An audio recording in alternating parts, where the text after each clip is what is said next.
Hey viewers and viewers, my name is General Red Strategist. Welcome back to So You're Being Hunted, episode 582 now. So, back here of course on a little map, 2 more islands to do. I just seem to be sort of just playing through the game by default at the moment, don't I? I just haven't really got any sort of challenges or anything at the moment that really take my fancy, that's all. Hence why I'm just playing like this, because it means I can just do more silly podcast style episodes and whatever else I have. Yeah. So hope you guys are all doing well. It's a Sunday afternoon as of when I record this. Basically, I've just been doing a lot of work-related stuff in the morning, and then just thought, fuck it, I don't want to be doing work-related stuff all day. I want to record some games. But the thing is, this last couple of days, I've actually not really been able to record a great many videos for the channel.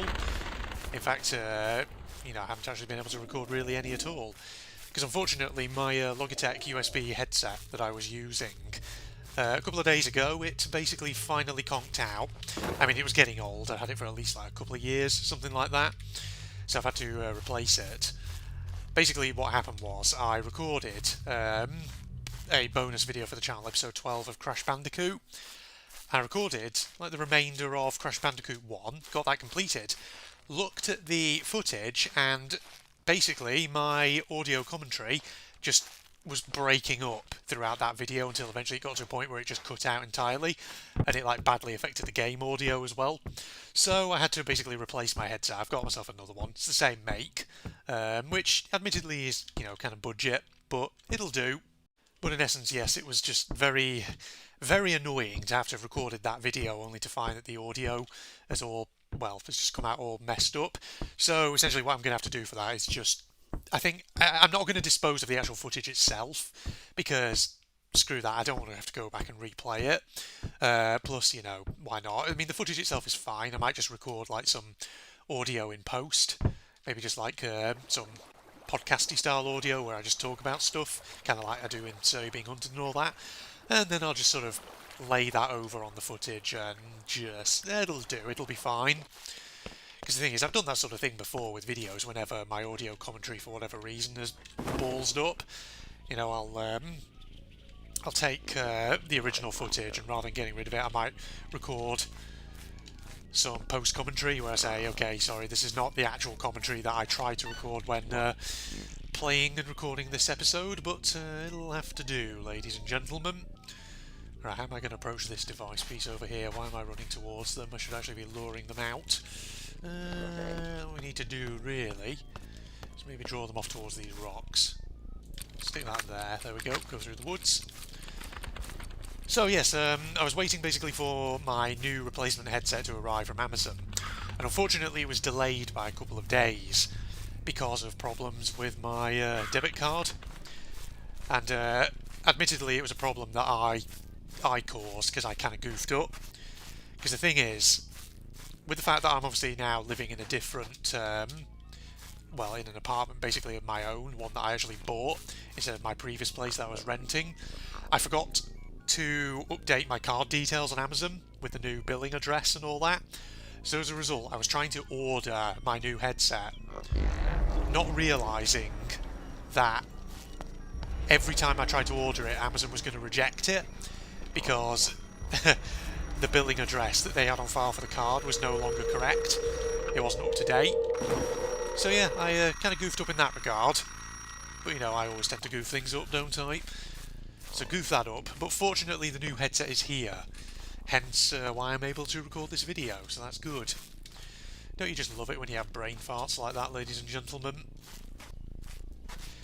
But like I say, now that the headset's here, I can start recording some stuff, because I really want to get block recording. Not just Sir and other stuff, but also RTCW, because we're going back to that as of when this video goes out. That's becoming a little bit of a mini-series again, in the main, just because there's a couple of things that people have asked and suggested to me that I could do for it. So we're going to do that.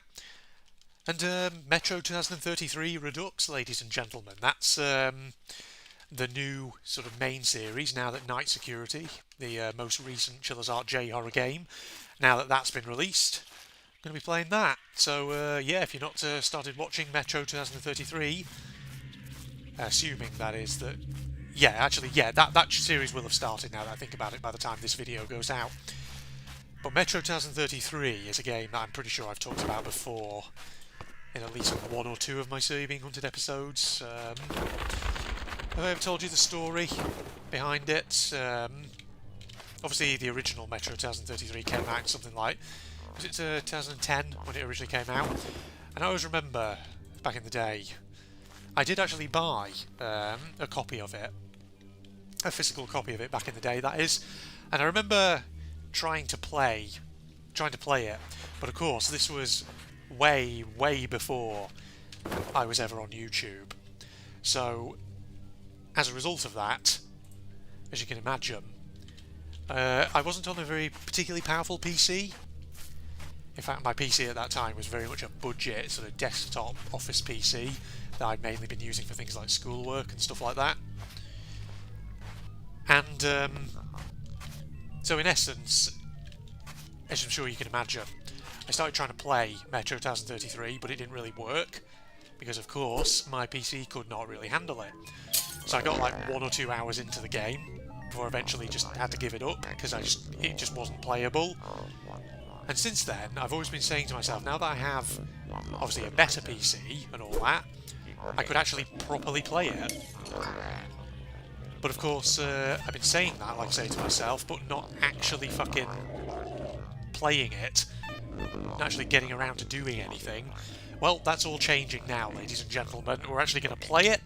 We're probably going to experience the original Metro 2033. Well, not the original, the Redux version, that is, which is the sort of remaster that was released, I think, in 2014. But, you know, the game looks good, and so far I'm enjoying it. It's very interesting. But, incidentally, I also have the sequels to it. The, is it Last Light Redux? The remaster of Metro 2. And, Metro Exodus Enhanced Edition, I think it's called. I do have those in my Steam library as well, so I don't know necessarily if I'll play those right after I've done Metro 2033, but they're definitely something that I could play in the future if I find myself enjoying the series and all that. So that's something that you potentially might have to look forward to on the channel and all that. It's good stuff. Alright, yeah. That's just gaming news, actually, at the moment, ladies and gentlemen. And, you know, obviously, as I mentioned before, Crash Bandicoot, I'm actually very close, as I'm going to record this, to completing the first of that trilogy. So, I will be playing, obviously, Crash 2 and Crash 3 in the Insane trilogy at some point. I'm not sure if I'm going to do them right away, though. What I might do is, I might complete Crash 1, and then I might do something else as a bonus series for a bit, and then come back to Crash and maybe do Crash 2, so on and so forth.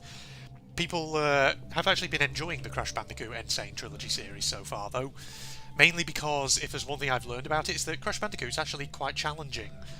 See, I thought that it being an old-school platformer, it'd be sort of fairly straightforward. It's actually got a bit of challenge to it, and you know, if you're a fan of listening to me red rage out sometimes, then you might well enjoy that series, so go and watch it, especially the later episodes where the levels start getting harder and harder.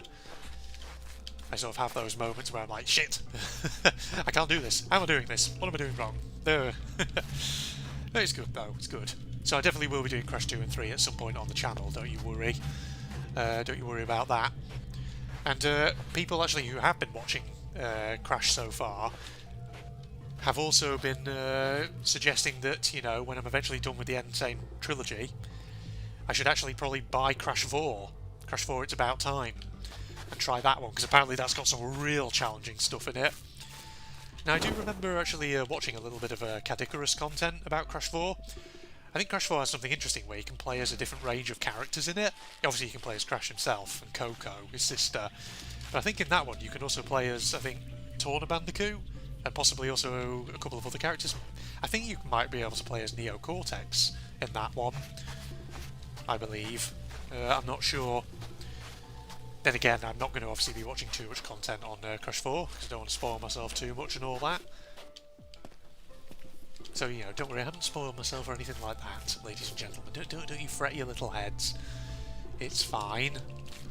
Alright, but in the meantime, I'm just trying to think actually if there's any other sort of interesting gaming news. It does obviously feel good though on the gaming front recently to have got myself really up to date with the Charizard J horror games, because obviously I mentioned Night Security before.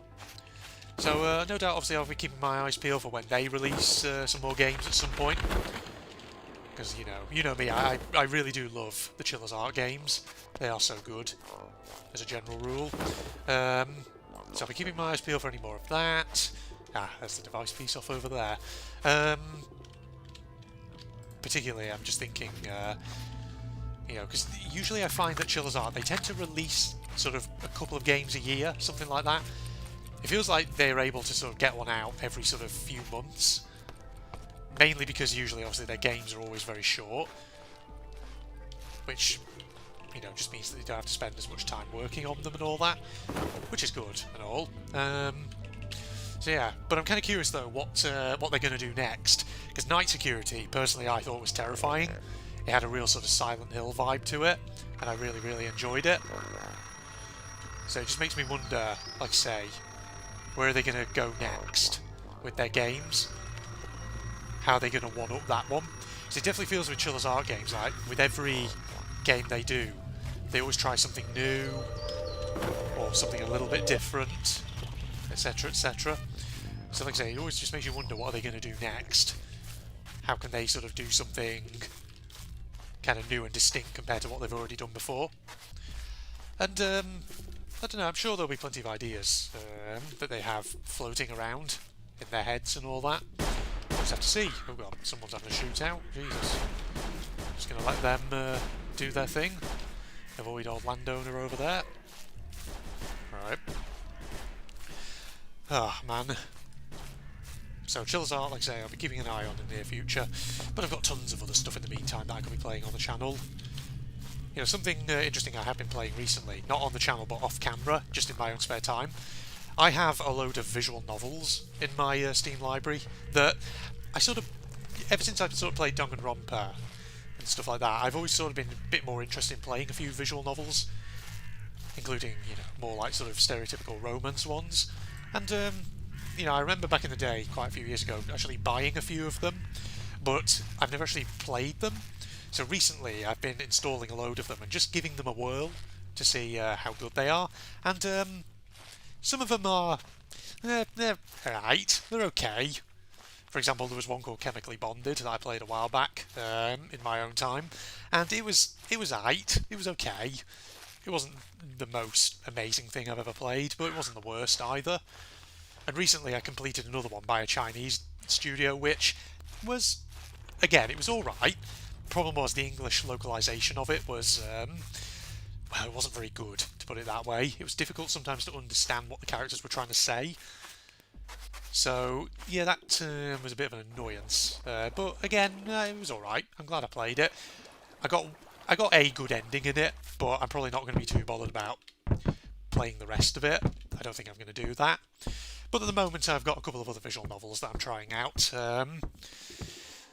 Incidentally, for anyone curious, the one that I just mentioned by this Chinese development studio, it was called True Love Confide to the Maple, in case anyone's curious about hunting that down on Steam themselves.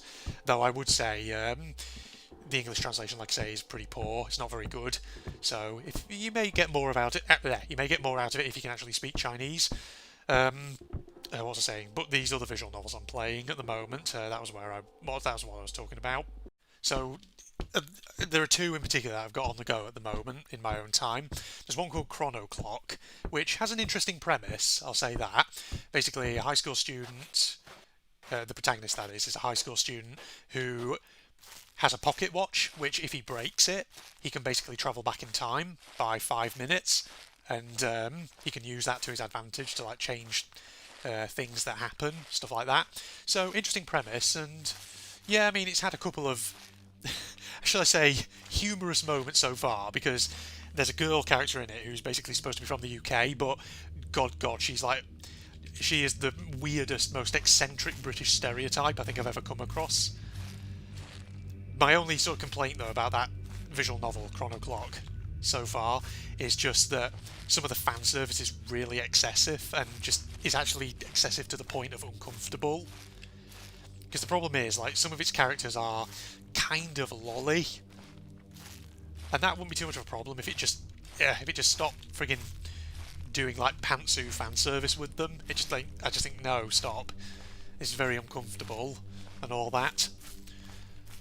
But the other visual novel that I'm now playing at the moment is called If My Heart Had Wings, and I've only played about an hour of it so far as I want to record this. But I must say, of the few visual novels I've played, If My Heart Had Wings so far has actually really grabbed my attention. I really like the artwork in it. The soundtracks are really good, and the characters so far seem to be quite interesting. So the premise of it is, again, high school student transfers to another school. But in this one, the sort of premise of it is all about a glider club, something like that. So I'm kind of interested to see where it goes. But that's just a little bit of detail on what I've been doing gaming-wise at the moment, ladies and gentlemen. Alright, we're going to wrap up here, folks. You know, that actually makes me think, though. I have entertained the thought of maybe doing sort of like a sort of mini-series here on the channel. Since I have all these visual novels, which at one time I was thinking maybe I'd do playthroughs of them, but which as time has gone by I've decided actually no, I'm probably not going to do. I would love to do content on them nevertheless. I may well do like one-off little review, sort of like quick-fire review videos of them, humorous little reviews and all that, since, you know, the ones I've played so far I definitely do have thoughts on them. So, yeah, maybe that's something in the long-term future that I would be prepared to do. Maybe it's a bit of slightly different content on the channel and all that.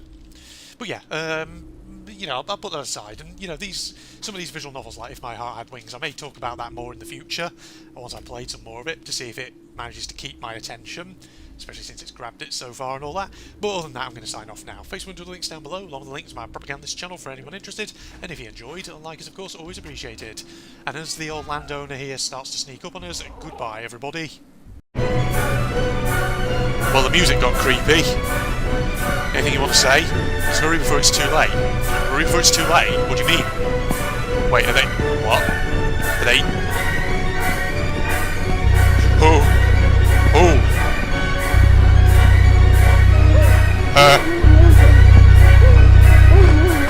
Dude. Where's my fucking police backup? Kid? Hello? I can see you. My police friend has disappeared. Come back here. Oh, you little... Oh, wait. No. Oh. Well, it got weird all of a sudden.